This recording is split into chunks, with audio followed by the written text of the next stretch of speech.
Shalom buat anak-anak kami sekalian.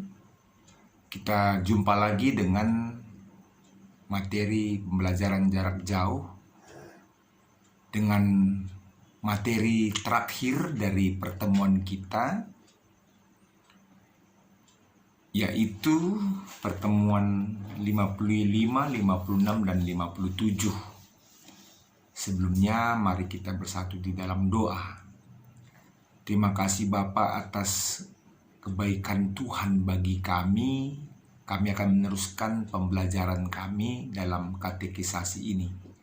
Berkatilah kami semuanya, hamba-Mu Engkau berkati dan seluruh anak-anak didik kami dalam Katukemenan GBKP Kilometer 9 2020 juga Tuhan yang berkati. Terima kasih Bapa, di dalam nama Yesus kami berdoa. Amin. Adik-adik kami, anak-anak kami yang terkasih dalam Tuhan, pertemuan 55 itu adalah tentang hidup dalam kerajaan Allah. Hidup dalam kerajaan Allah. Kita sering mendengarkan kata kerajaan Allah atau kerajaan sorga. Kerajaan Allah atau kerajaan sorga ini merupakan salah satu tema dari pengajaran Yesus yang ada di Alkitab.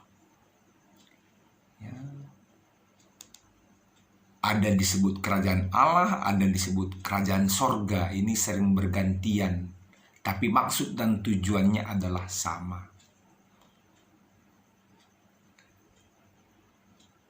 Saudara-saudara yang terkasih dalam Tuhan, kita berbicara tentang kerajaan Allah. Ini kalau dilihat dari kerajaan Allah, istilah kerajaan Allah, maka ini bersifat politik.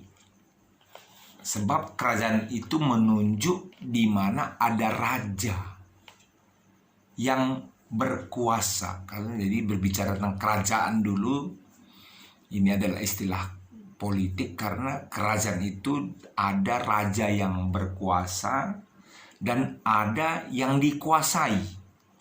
Yang dikuasai itu adalah rakyat atau umat warga. Dan umat atau warga ini harus tunduk kepada yang di atas, yang memimpin, yang menguasai itu.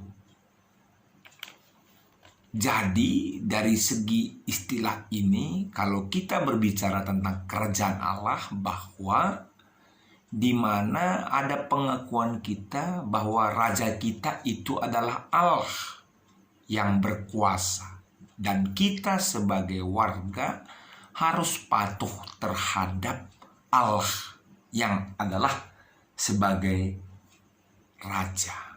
Jadi itu berbicara tentang kerajaan Allah, berarti yang raja itu adalah yang memimpin kita adalah Allah, atau kerajaan Tuhan yang memimpin kita itu adalah Tuhan.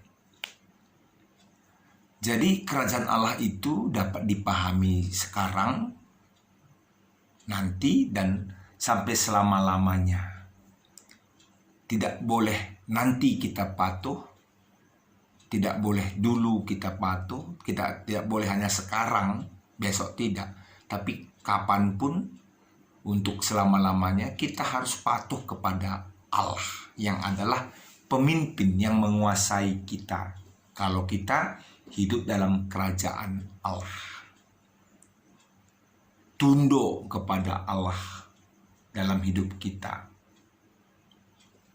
Demikian juga ada keyakinan bahwa di dalam Yesus Kristus Dia menggenapi janji Allah. Apa itu janjinya? Memberikan keselamatan kepada setiap orang yang percaya kepadanya. Adik-adik kami, anak-anak kami yang terkasih dalam Tuhan, kalau kita berbicara tentang kerajaan Allah, kita dapat melihat dalam berbagai hal. Yang pertama, kerajaan Allah itu adalah kerajaan di mana kemenangan atas kuasa setan-setan. nyata bahwa kerajaan Allah menyerang kerajaan iblis dan mengalahkan kerajaan iblis itu. Yang kedua, kerajaan Allah itu dapat kita lihat dalam kesembuhan, dalam mujizat, di mana orang buta bisa melihat, orang lumpuh bisa berjalan, orang tuli bisa mendengar, orang kusta ditahirkan, orang mati dibangkitkan. Dan ini merupakan ciri-ciri telah datangnya kerajaan Allah. Yang ketiga, kerajaan Allah itu dilihat dari pengampunan dosa. Dosa-dosa diampuni, bukan nanti, tapi kini dan di sini sudah dinyatakan.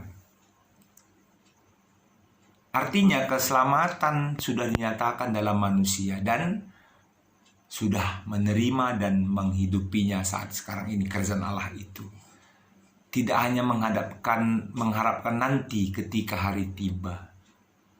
Jadi ada keyakinan kerajaan Allah yang akan datang. Dan itu sedang diproses sekarang ini. Kalau kerajaan Allah sekarang sudah terjadi. Tetapi ada kerajaan Allah yang akan datang. Dan ini sedang diproses bagaikan benih yang sedang bertumbuh. Dan ada kerajaan Allah menjadi tempat kita yang nantinya juga. Dan mewujudkan kerajaan Allah, bahwa Yesus mengajar murid-muridnya untuk berdoa. Dan doa tersebut mengatakan, datanglah kerajaanmu di bumi seperti di surga. Artinya kerajaan surga tersebut sudah ada di dunia ini. Dan murid-murid harus mewujud nyatakannya dalam kehidupan sehari-hari. Melalui perkataan, melalui perbuatan, melalui pemikiran. Mencirikan tentang hal-hal yang baik. Hal-hal yang menjadikan berkat. Tidak hanya bagi diri kita, tetapi bagi orang lain. Dan di dalam perkataan kita, perkataan yang baik, tidak menjatuhkan orang lain. Pemikiran kita, pemikiran yang membangun, berguna. Dan perbuatan kita adalah perbuatan yang penuh dengan kebaikan, kasih, dan seterusnya.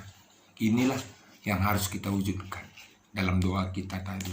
Datanglah kerajaan-Mu. Jadi kita dimampukan untuk berkata, berpikir, berbuat, berbicara sesuai dengan yang diharapkan oleh Tuhan. Anak-anak kami sekalian, kerajaan Allah telah ada di dunia ini dalam kehadiran Yesus Kristus dan akan datang kepenuhannya secara penggenapannya pada saat Yesus akan datang kembali. Kedatangan Yesus pertama kali disebut Natal. Yang sebentar lagi kan kita Natal. Tetapi kedatangan Yesus yang kedua kali itu disebut parousia. Jadi Natal dan parousia. Parousia itu yang kedua. Pertama sudah. Kita kan selalu memperingati Natal. Itu sudah terjadi. Dan satu yang belum terjadi yaitu kedatangan yang kedua kali. Dan disitulah nanti ada proses pengangkatan. Orang-orang yang percaya kepadanya, yang menerima anugerah, dibangkitkan, yang masih hidup juga dibangkitkan, bertemu di suatu tempat yang disiapkan oleh Allah dan akan masuk ke dalam kerajaan sorga. Ya. Jadi itulah ya yang harus kita pahami tentang kerajaan Allah dan kerajaan Tuhan. Sudah ada di sini dan akan datang juga, akan menjadi bagian dari kita. Makanya kamu harus bertahan dalam kerajaan Allah yang sudah ada di sini. Jangan keluar dari kerajaan Allah itu. Baik, yang kedua adalah pertemuan 56. Materinya adalah kebangkitan. Ya. Kita selalu berbicara tentang kebangkitan. Kebangkitan berarti ada yang mati. Dan kalau kita membicarakan kebangkitan, berarti orang yang mati yang bangkit kembali. Sesuai dengan ajaran kita, orang Kristen yang percaya kepada Yesus akan mengalami kebangkitan. Dan itu juga akan sudah termaktub dalam konvensi GBKP Ya, tentang kebangkitan artinya apa katanya? Kebangkitan adalah kehidupan orang beriman. Kehidupan kita yang percaya kepada Yesus setelah kematian. Jadi kalau orang Kristen itu mati, tidak titik, tapi koma. Berarti bukan berakhir, itu bukan akhir segalanya, tapi permulaan kehidupan yang baru. Jadi orang yang beriman mati, koma, dan bangkit. Dan kebangkitan itu sesuai dengan konfesi kita hanya terjadi di dalam Yesus Kristus pada saat parousia tadi. Ya. Yang kedua dalam konfesi kita, kebangkitan orang beriman setelah kematian adalah kebangkitan tubuh rohani. Tubuh rohani, bukan jasmani. Jadi sifat-sifat jasmani itu akan ditinggalkan. Jadi ada ke tubuh rohani kita. Ya, tubuh yang hina ini, yang rapuh ini diubah serupa dengan tubuh Kristus yang mulia, yang kekal, dan menjadi serupa dengan Kristus. Dan menjadi serupa dengan Kristus. Pengakuan akan kebangkitan ini ya menegaskan kembali apa yang menjadi bagian dari pengakuan iman rasuli. Artinya GBKP, gereja kita, menempatkan iman dan pengharapan akan kebangkitan setelah kematian. Ini merupakan bagian iman percaya yang hakiki, yang mendasar. Ya. Kebangkitan Kristus itu menjadi pengharapan iman Kristen. Jadi dengan adanya kebangkitan Kristus, ada keharapan baru bahwa, bagi kita orang percaya pada Yesus, kematian itu bukan berhenti, bukan titik, tapi koma. Yang akan dianugerahkan adalah kebangkitan untuk mendapatkan kehidupan yang baru, kehidupan yang kekal. Jadi ada harapan kita. Ada harapan kita. Karena dengan kematian Yesus kita tidak sia-sia. Ya. Karena Yesus yang sudah bangkit dari antara orang mati, dan dia merupakan buah sulung dari Allah atas kebangkitannya. Jadi ketika Yesus mati, kita juga mati. Ketika Yesus bangkit, kita juga akan bangkit.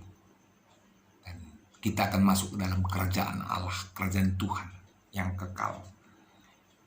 Kebangkitan yang bagaimanakah yang kita imani, yang perlu kita pahami, aminkan. Ya. Dalam iman Kristen, bahwa ketika kita bangkit, kita memiliki, saya katakan tadi, tubuh rohania. Tubuh rohania artinya adalah bahwa kita memiliki tubuh baru yang sifatnya kekal, tidak rapuh, tidak semu. Ya, seperti tubuh Kristus tadi. Ya. Kebangkitan yang kita imani adalah kebangkitan dengan tubuh rohania. Artinya tidak hanya roh tapi memiliki tubuh. Tapi itu tidak rapuh. Tubuh rohania tidak lagi menginginkan dunia ini, tidak ada lagi rasa benci, marah, tapi hanya adalah buah-buah roh, kelemah lembutan, kesabaran. Ya, kita diubahkan menjadi sama dengan Kristus dalam kebangkitannya. Ya, seperti ada tertulis, manusia pertama Adam menjadi makhluk yang hidup, tetapi Adam yang terakhir menjadi roh yang menghidupkan. Itu dia ya. Jadi Adam makhluk hidup, tapi Adam yang akhir adalah roh yang menghidupkan. Tidak hanya hidup, tapi menghidupkan. Ya. Tetapi yang mula-mula datang bukanlah yang rohania seperti Adam, tetapi yang alamiah. Kemudian barulah datang yang rohania. Manusia pertama berasal dari debu tanah dan bersifat jasmani, rapuh tadi. Tapi manusia kedua bukan berasal dari tanah, dari bumi, tapi manusia yang kedua itu berasal dari sorga. Makhluk-makhluk alamiah sama dengan dia yang berasal dari debu tanah, dan makhluk-makhluk sorgawi sama dengan dia yang berasal dari sorga, yaitu Yesus Kristus. Jadi di dalam konfesi kita dikatakan bahwa ketika kita dibangkitkan, kita memiliki tubuh mulia. Jadi bukan lagi tubuh kotor, tapi tubuh kudus. Ya, sama seperti Yesus. Nah, anak-anak kami sekalian, melalui ajaran tentang kebangkitan daging, maka kita memiliki pemahaman bahwa ketika Kristus datang kembali atau parousia nanti, kita akan dibangkitkan dari kematian. Kita akan memiliki tubuh yang baru yang sifatnya kekal, mulia. Pengharapan akan kebangkitan ini akan menguatkan kita pada saat ini untuk terus hidup seturut dengan kehendak Allah, setia sampai kesudahnya. Ya, walaupun nanti anak-anak kami sudah selesai belajarnya, sudah dingawal. Materi kita yang terakhir adalah pertemuan 57, yaitu kedatangan Yesus Kristus kembali. Tadi saya katakan itu adalah parousia. Ya. Dalam konfesi kita, kedatangan Yesus Kristus kembali menyatakan bahwa ini merupakan penggenapan janji yang dinyatakannya sebelum dia naik ke sorga. Jadi penggenapan janji sudah dijanjikan oleh Tuhan bahwa dia akan datang kembali. Dan ini sudah kita lihat dalam materi kita, dalam pelajaran kita, bahwa dia akan datang kembali sebagai penggenapan janjinya. Kapan itu Tuhan saja yang tahu, dan kita hanya setia untuk menanti dia. Dan berikutnya, kedatangan Kristus kembali terjadi pada waktu yang tidak terduga. Tidak terduga, tidak ada yang tahu. Dan yang ketiga, dia akan kembali untuk menghakimi orang yang hidup dan yang mati, untuk diselamatkan. Dalam materi kita ini, ya, kita mempelajari lebih mendalam bahwa yang pertama, kita percaya kepada Yesus yang sudah mengalahkan kuasa dosa, maut, dan iblis di dalam kematiannya dan kebangkitannya. Kita sangat percaya kepadanya sebagai Tuhan yang kini telah duduk di sebelah kanan Allah Bapa. Oleh karena itu kita sangat percaya dan yakin bahwa Ia juga adalah Tuhan kita yang berkuasa di masa yang akan datang. Yesus Kristus telah bangkit dari antara orang mati. Apakah yang ingin dinyatakan oleh kebangkitannya ini terhubung dengan masa depan? Kedatangan itu telah membuka rahasia salib. Kebangkitan Yesus menyatakan bahwa Ia adalah anak Allah. Sesudah kebangkitannya, para muridnya melihat dia sebagai Tuhan yang dimuliakan. Apabila Yesus datang kembali, maka kita akan melihat dia dalam kemuliaannya. Yesus Kristus, Tuhan yang telah disalibkan dan yang telah bangkit, dia yang telah mendamaikan kita dengan Allah, akan datang untuk melaksanakan serta menyatakan perdamaian dengan secara terang-terangan. Ya, dia adalah juru damai. Kapankah Yesus akan datang kembali? Adik-adik kami, sejak dahulu di dalam jemaat Kristen sudah ada orang yang bertanya, kapan Yesus akan datang kembali? Dan ini adalah suatu rahasia yang tidak akan ada yang tahu. Kapan waktunya kedatangan Yesus kembali, seorang pun tidak bisa tahu. Tapi kapan waktunya kita siap sedia dalam iman. Dalam kedatangan Yesus kembali, dia yang akan datang sebagai hakim. Yesus Kristus yang telah dihukum dan disiksa ini menjadi ganti kita. Dengan demikian sudah menyelamatkan kita dari hukuman dan siksa, karena dia adalah ganti kita. Yam sambarta ibas. Hukuman dan penyiksaan. Itulah luar biasanya kebaikan Yesus itu. Hakim yang kita nantikan ini adalah penebus yang kita nantikan sebagai juru selamat kita. Nah, sebagai orang percaya, kita mengharapkan segala sesuatu hanya dari Dia. Kita harus percaya dan meyakini dengan segenap hati bahwa Yesus yang sudah menanggung dosa kita di Bukit Golgota. Oleh karena itu, kita tetap dengan setia menantikan kedatangan Yesus sebagai penebus dan juru selamat. Dialah yang menebus dari dosa kita dengan darahnya. datang dan menghakimi serta memberikan keadilan Allah. Nah, sebagai orang Kristen, kita percaya bahwa Yesus akan datang kembali. Pasti akan datang kembali. Ya. Maka dari itu, ya, hal tersebut mempunyai dampak bagi kita sebagai orang Kristen, yaitu pertama, memberikan kepada kita ketenangan hati terhadap segala sesuatu yang terjadi dalam dunia ini, di dalam hidup kita sendiri. Yang kedua, sebagai orang Kristen kita dipanggil untuk berjaga-jaga. Dan yang ketiga, sebagai orang Kristen kita harus waspada, sadar, dan memahami tanda-tanda zaman. Tanda-tanda ini tidak menerangkan kepada kita apakah masih tinggal 1 hari atau 1000 tahun lagi. Tapi kita harus tetap waspada dan berjaga-jaga. Ini yang harus kita lakukan. Tapi jelas, Yesus Kristus akan datang kembali. Kita akan bertemu kembali dalam kerajaan Allah oleh karena Yesus Kristus.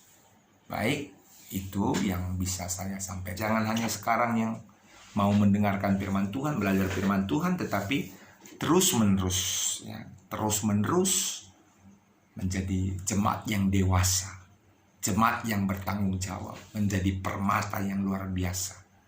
Kelak, kalau kita sudah menjadi anak Tuhan yang luar biasa, dan Tuhan akan memberikan sesuatu yang luar biasa bagi kita. Oke, inilah akhir dari video kita selama 1 tahun ini. Ya. Dan ini boleh terus-menerus menjadi pendampingan, bimbingan bagi anak-anak kami dalam pemahaman iman. Dan ingat, sumber utama dari materi kita semua ada di buku katekisasi. Dan ini terus dipelajari. Tapi nanti kalau sudah selesai materi kita, mungkin bulan 12 awal, kami harapkan semua buku paket, buku katekisasi ini adalah properti dari Runggun untuk dipakai buat adik-adik kamu nanti. Kembalikan dengan baik, ya, kembalikan dengan baik, karena ini sudah akan kita bagi lagi tahun depan untuk adik-adik kita. Oke, maaf atas kekurangan saya sebagai pendeta, sebagai guru dalam membimbing anak-anak kami semuanya. Saya berharap ini bisa menumbuhkan iman kita dalam materi-materi yang kita lakukan. Saya berharap kita semua terbebas dari virus corona 19. Saya berharap virus corona ini juga bisa dapat diselesaikan di muka bumi ini dengan tidak ada lagi di dunia ini. Dan itu harapan kita di dalam Yesus Kristus. Baik, terima kasih buat anak-anak kami semuanya yang sudah subscribe, yang sudah menyukai dan membagikan. Saya ucapkan terima kasih. Yang belum, saya mohon agar video-video kita selanjutnya juga terus bisa jadi sampai kepada anak-anak kami. Salam kepada orang tua kita. Tuhan Yesus memberkati. Shalom. Dadah. Kita berdoa. Terima kasih Tuhan, pelajaran kami sudah selesai. Dan ini adalah pelajaran yang terakhir. Berkati anak-anak kami, berkati kami semuanya. Tidak hanya kami pelajari, tapi kami amalkan, kami pakai yang baik seturut dengan kehendak-Mu. Terima kasih Tuhan, di dalam nama Yesus kami berdoa. Amin. Tuhan Yesus memberkati.